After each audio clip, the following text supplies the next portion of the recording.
Bonjour, c'est Décideurs du droit, c'est votre émission.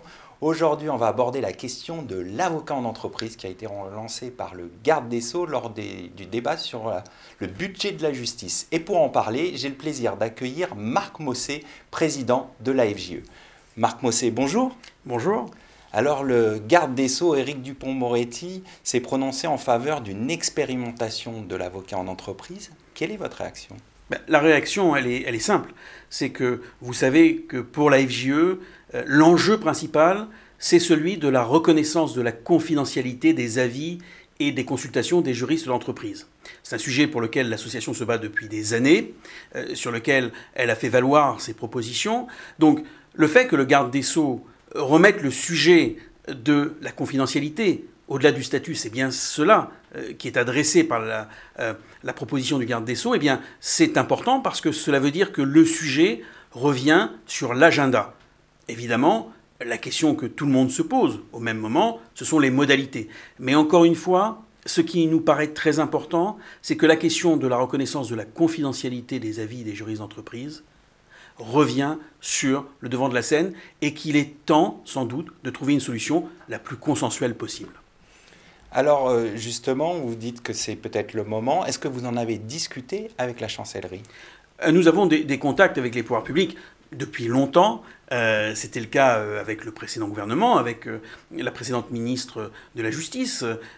Et là encore, et toujours, nous faisons valoir nos propositions et nos positions auprès du cabinet du garde des Sceaux, auprès des différentes institutions, toujours avec cette même ligne qui est celle, effectivement, de la reconnaissance de la confidentialité pour les juristes d'entreprise.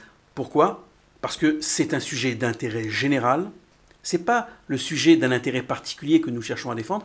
C'est la protection des entreprises qui est en jeu, les entreprises françaises, dans le concert de la compétition internationale, dans un environnement géopolitique tendu que tout le monde peut constater. Et donc, il y a une urgence.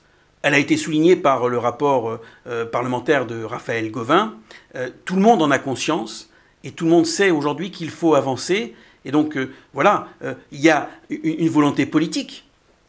Maintenant, il faut qu'elle se traduise et la FJE est prête, évidemment, à participer à la mise en œuvre d'une solution qui doit, quand même, à nos yeux, bien respecter un certain nombre de principes qui nous paraissent tout à fait essentiels. Quels principes, vous pouvez peut-être les rappeler ? Alors, le premier, et je me répète peut-être, mais c'est important de le ressouligner, le premier, c'est l'enjeu, la confidentialité. C'est ça que nous cherchons pour protéger les entreprises. La deuxième chose qui nous paraît tout à fait essentielle, c'est qu'il ne doit pas y avoir de discrimination entre les juristes d'entreprise. Qu'est-ce que ça signifie ? Ça signifie que tous les juristes d'entreprise qui sont dans une même situation objective, avec un Master 1 de droit par exemple, qui adhèrent au code de déontologie de l'Association française des juristes d'entreprise, parce qu'il y a un code de déontologie tout à fait évolué, élaboré qui existe, seront dans la même situation et doivent pouvoir bénéficier de cette confidentialité. Ça veut dire aussi, et c'est tout à fait important, qu'il ne peut pas y avoir de rupture de la chaîne de confidentialité. C'est un peu comme la chaîne du froid. On ne peut pas avoir dans une même équipe des juristes qui ont la confidentialité, d'autres qui ne l'ont pas, parce qu'en réalité, on affaiblirait le mécanisme. Il faut de la cohérence. Et j'ai envie de dire également que les avocats ne veulent pas de sous-avocats. Et ils ont raison de le dire. Les juristes ne veulent pas de sous-juristes. Il faut l'égalité de traitement pour des professionnels qui ont tous un niveau d'expertise et de compétence tout à fait élevé. Maintenant, une fois que l'on a dit ça, il faut aller sur le terrain du consensus, y compris, et c'est un point très important également, y compris en considérant le périmètre. La question que tout le monde doit avoir à l'esprit, c'est qu'il ne s'agit pas simplement des avis ou des consultations en matière civile et commerciale, mais également en matière pénale et également dans un certain nombre de secteurs de régulation sectorielle. Donc on voit bien qu'il y a des questions devant nous, mais il y a sans doute aujourd'hui un chemin sur lequel un consensus peut se dessiner de manière tout à fait constructive, et en tout cas la FJE est prête à y prendre toute sa part. Alors, vous avez évoqué la possibilité d'un consensus. Est-ce que vous êtes confiant quant au succès de cette expérimentation ? Alors, au jour d'aujourd'hui, on ne sait pas ce que sont les contours de cette expérimentation. Et on verra effectivement en fonction du texte qui pourrait être proposé. Mais j'ai envie de dire que si ce texte répond à un certain nombre de critères tels qu'on vient de les exposer, la confidentialité, puisque c'est bien de cela dont il s'agit, la confidentialité des avis des juristes d'entreprise, la non-discrimination, le respect d'une déontologie qui est celle des juristes d'entreprise, et puis évidemment un périmètre qui protège les entreprises, je pense qu'il y a là le terrain pour un consensus, et en tout cas nous y travaillerons. Je pense que ce qui est important, encore une fois, c'est l'intérêt général qu'on cherche à poursuivre. La question du statut, en fait, en réalité, vient après. Il y a plusieurs solutions qui existent. On sait qu'il y a l'avocat en entreprise, nous l'avons soutenu en 2015. Il y a aussi la formule qui existe en Belgique, qui existe depuis 20 ans, qui a aussi produit des effets tout à fait positifs. Donc nous verrons ce que sera la proposition du gouvernement à cet égard, et nous y travaillerons. Quelle est la formule qui vous conviendrait le mieux ?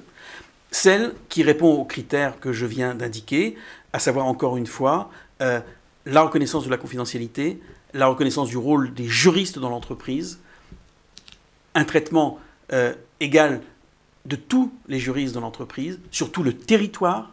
Ce n'est pas une histoire parisienne, c'est sur l'ensemble du territoire.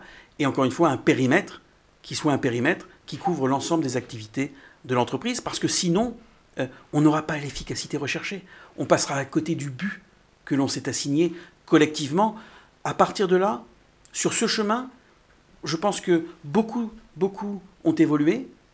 Il y a sans doute encore beaucoup de travail également, mais on peut être raisonnablement optimiste, et en tout cas la FJE continuera à se mobiliser pour défendre les intérêts des entreprises et faire comprendre que le droit est un outil stratégique et que les juristes dans l'entreprise sont des acteurs de l'état de droit.